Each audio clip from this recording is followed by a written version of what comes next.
집 앞에서 붕어빵을 2,000원에 3마리씩 팔거든요. 그래서 미리 9마리 총 6,000원어치를 사가지고 냉동실에 쟁여놨어요. 이건 냉동실에 있던 거를 이제 F에 데운 이렇게 붕어빵.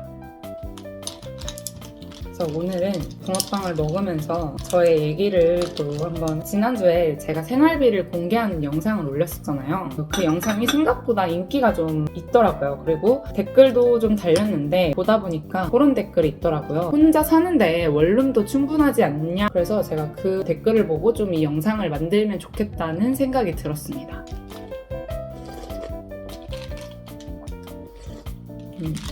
슈크림 때문에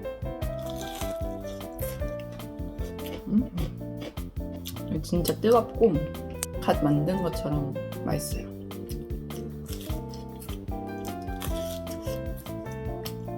제가 이제 출근을 해야 돼가지고 빠르게 얘기할 수 있을지 모르겠는데 그래도 얘기를 해보도록 하겠습니다. 저도 처음에 여기에서 살기로 결정을 했을 때 다소 좀 걱정을 하긴 했어요. 약간 여기가 신혼부부들이 많이 사는 오피스텔이거든요. 신혼부부들이 25평 정도에서 많이 시작하는 경우가 좀 많은 것 같더라고요. 저도 이제 그렇게 생각을 해서 혼자 사는 거에 대해서 약간 부담감이 좀 있기도 했는데 왜 어쩌다 이렇게 살게 됐는지, 우선 이 오피스텔은 제가 뭐 월세나 전세가 아니고 제가 직장인이 된 지 벌써 이제 8년 차가 됐는데, 이 집이 제가 직장에 막 이제 들어갈 때쯤에 청약을 통해서 당첨이 된 오피스텔이에요. 처음부터 이걸 실거주 목적으로 청약을 한 건 아니었고, 이제 당시에 여기가 이제 막 개발이 되던 시기였어요. 그래서 여기저기 뭐 아파트, 주거용 오피스텔 이런 게 진짜 많이 형성이 되고 있었고, 너도 나도 이제 막 아파트 청약하고 오피스텔 청약하고 막, 그래서 이제 저희 특히 엄마가 되게 부동산에 관심이 또 많이 있으시니까 저희 가족 명의로 이제 다 해보자고 하신 거죠, 청약을. 근데 이제 사실 뭐 오피스텔만 한 건 아니었고, 물론 아파트도 했지만 떨어지고, 그나마 오피스텔은 25평 정도면 나름 뭐 주거용으로도 괜찮고, 근데 경쟁률은 좀 낮다 보니까 가능성이 있다고 생각을 하고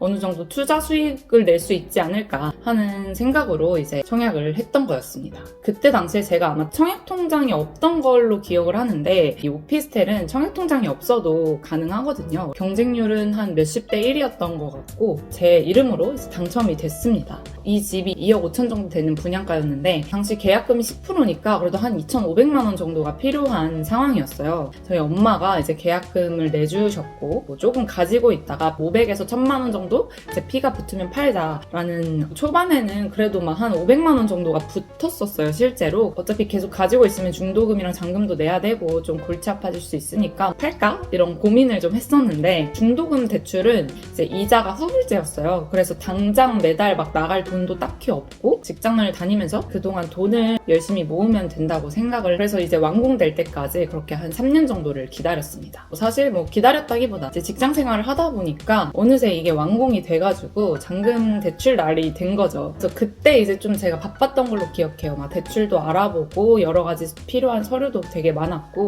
법무사도 끼고 이제 해야 되는 그런 것들이 있으니까 뭐라고 할까, 좀 피곤한 일이 좀 많았던 것 같긴 해요. 어쨌든 제가 당장 들어가서 살 수는 없고 월세를 받기로 결정을 했습니다. 근데 이게 분양가가 2억 중반이면은 그래도 한 90만 원 이상은 받아야 투자 목적으로 괜찮다고 생각이 드는데, 사실 그것도 그렇게 큰 수익은 아닌데 적어도 90만 원 이상. 근데 이게 공급이 당시에 진짜 많았어요. 너무 많다 보니까 월세가 엄청 낮게 형성이 되더라고요. 90만 원 이상 생각했던 게 막 이 60만 원, 솔직히 1층은 막 55만 원 하는 데도 있었고 거의 한 60만 원 정도로 이제 형성이 되고 있었어요. 그나마 저희 집이 로얄동? 로얄층이라고 하죠. 그나마 좀 인기가 있는 층과 호수였기 때문에 저는 65만 원에 계약을 하게 됩니다. 사업자분이었는데 여기를 사업장으로 쓰려는 분들이었어요. 매달 65만 원씩 거기에 부가세 10% 해서 계산서도 발행을 해드렸습니다. 근데 이제 65만 원이면은 사실 대출 이자를 내고 세입자가 나가고 새로 바뀌는 사이에 공실이 발생할 수도 있고 부동산 수수료가 또 나갈 수 있으니까 그런 거에 대비해서 한 10% 정도는 좀 빼두면 이게 사실 대출 이자를 내고 나면 남는 게 진짜 거의 별로 없더라고요. 실패한 투자라고 저도 생각을 했고 그냥 기회가 되면 조금이라도 오르면 뭐 팔던지 아니면 나중에 진짜 신혼집이나 이렇게 실거주를 하던지 그렇게 해야겠다는 생각은 했습니다. 그렇게 이제 월세를 받으면서 대출을 꾸준히 갚아 나갔어요. 대출이 있다 보니까 좀 더 열심히 모았던 것 같고 부모님과 같이 살다 보니까 월급은 지금보다 적었지만 그래도 열심히 돈을 모아가지고 29살에 이제 그 대출 갚은 돈 다 계산을 해봤어요. 한 1억이 되더라고요. 지금은 솔직히 물가 상승률도 높고 해서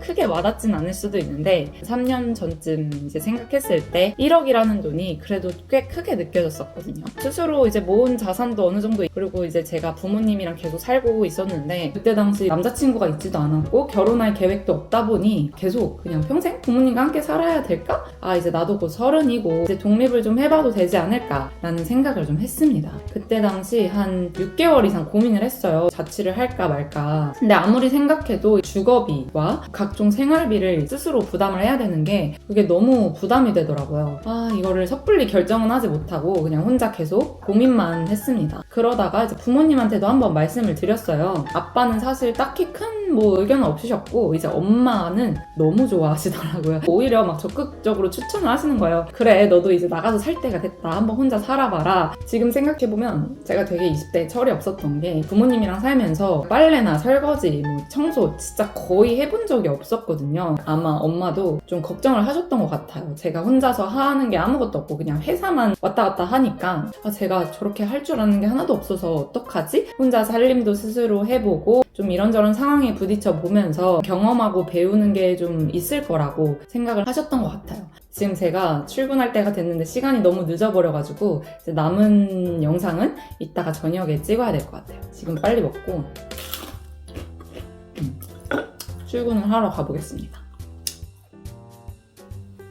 저는 일단은 이제 퇴근하고도 집에 와가지고 계속 업무 연락하면서 일을 하다가 이제 저녁을 먹고 벌써 시간이 9시가 다 돼가는데 저녁을 먹고 쉬고 싶었으나 이제 그래도 아까 하던 얘기를 마저 해야 되니까 다시 카메라를 켰습니다. 그래서 제가 이제 독립을 하기로 어느 정도 좀 결심을 하고 그러면 어디서 회사를 다른 지역으로 가는 것도 아니고 하다 보니까 부모님이 사는 곳 근처에 뭐 주택가 원룸이나 오피스텔을 생각을 하게 됩니다. 전세로 할 수도 있겠지만 아무리 제가 조심을 한다고 해도 차마 생각하지 못한 부분이 있을 수 있어서 위험할 거라는 생각이 들더라고요. 그래서 전세 대출까지 뭐 굳이 받아가지고 그렇게 큰 돈을 넣어두는 것보다는 매달 월세를 내는 게 아깝지만 그래도 저는 월세가 좀 더 안전하다고 생각을 첫 번째 선택지는 장점으로는 가격이 꽤 저렴한 편이죠. 전세로는 한 3,000에서 5,000, 월세면은 뭐 한 30에서 40 정도가 가능한 것 같았고 그렇지만 아무래도 치안이 약간 상가도 근처에 많다 보니까 사람들이 술 마시고 돌아다닐 수도 있고 따로 뭐 1층에 출입문이 있는 것도 아니고 쉽게 왔다 갔다 할 수 있다 보니까 그런 게 좀 걱정이 됐고 그 다음 두 번째 선택지 원룸형 오피스텔을 주택 원룸에 비해서는 조금 비싸기는 했어요. 7평짜리 원룸 오피스텔이 한 40에서 50만 원 정도.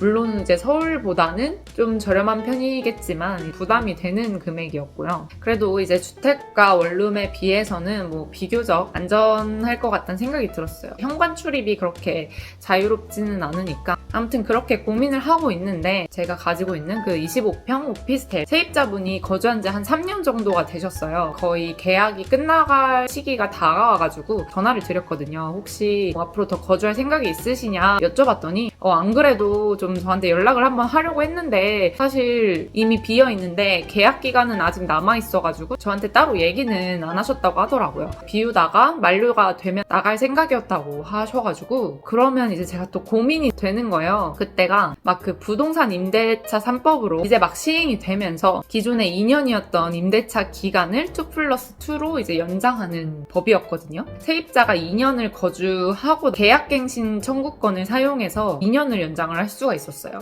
근데 제가 이 집을 뭐 그렇게 장기간 가지고 있으려고 청약을 한 것도 아니었고 이게 언제 매도를 할 상황이 그런 기회가 올지 모르는데 기존 세입자분들이 나가시고 나서 새로운 세입자가 들어오면 또 그리고 그분들이 살면서 2년 있다가 갱신을 하고 싶다 이러면 특별한 사유가 없는 한 그냥 연장을 해야 되는 거고 이게 선택권이 없어지는 그런 상황에 대해서 좀 고민이 많이 되더라고요. 이거를 새로운 세입자를 받아야 되나 하는 고민이 들면서 차라리 그럼 내가 들어가서 사는 게 어떨까? 그 임대차 3법도 3법이지만 제가 그 월세를 받던 3년 동안은 사실 이 오피스텔이 뭐 크게 가격이 상승하지는 않았어요. 분양가 대비해서 뭐 거의 물가 상승률 정도도 아마 반영이 안 될 정도로 거의 제자리 걸음이었거든요. 근데 이제 그때 코로나가 한창 길어지면서 돈을 풀고 이러니까 이제 부동산 가격이 엄청 급등을 하기 시작했죠. 이 오피스텔도 이렇게 제자리로 가다가 살짝 이제 막 이렇게 오르려고 하는 그런 시점이었어요. 그래서 이 상태로 가면은 꽤 오를 것 같은데 그럼 또 이제 양도세를 걱정해야 되거든요. 그래서 제가 이제 그때 당시 찾아봤을 때는 2년 실거주를 하면 양도세가 면제가 되더라고요. 그래서 이제 막 오르기 시작하는데 이거를 또 당장 팔기는 아쉽고 우선 실거주를 해두는 게 좋겠다. 또 생각해보면 3년 차가 됐을 때 그때는 이제 월세를 5만 원 올려가지고 70만 원을 받고 있었어요. 근데 7평짜리 원룸 월세가 40~50인데 20~30을 더 주고 3.5배 정도 되는 이 크기의 집에서 사는 게 물론 관리비는 좀 더 나오겠지만 그래도 가성비가 나쁘지 않다 하는 생각이 들었습니다.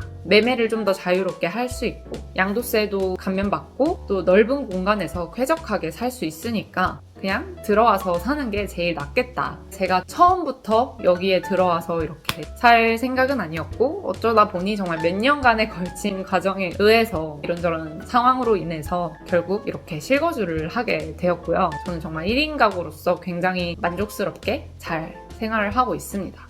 제가 다른 영상 중에도 이 주거용 오피스텔에 대한 영상을 올린 게 있는데 그 영상이 꽤 조회수가 잘 나와가지고 지금도 꾸준히 계속 시청을 많이 하시더라고요. 그래서 다음 영상으로는 제가 이 주거용 오피스텔에서 3년 동안 실거주를 해본 후기에 대해서 한번 말씀을 드려보려고 합니다. 그거를 바로 올릴지 아니면 중간에 다른 영상을 또 올릴지는 모르겠는데 아무튼 그것도 찍어볼 생각입니다. 그래서 오늘 영상은 여기까지고요. 또 이번 영상도 이렇게 시청해주셔서 정말 감사합니다. 경제적 자유를 누리는 그날까지 오늘도 다 함께 파이팅!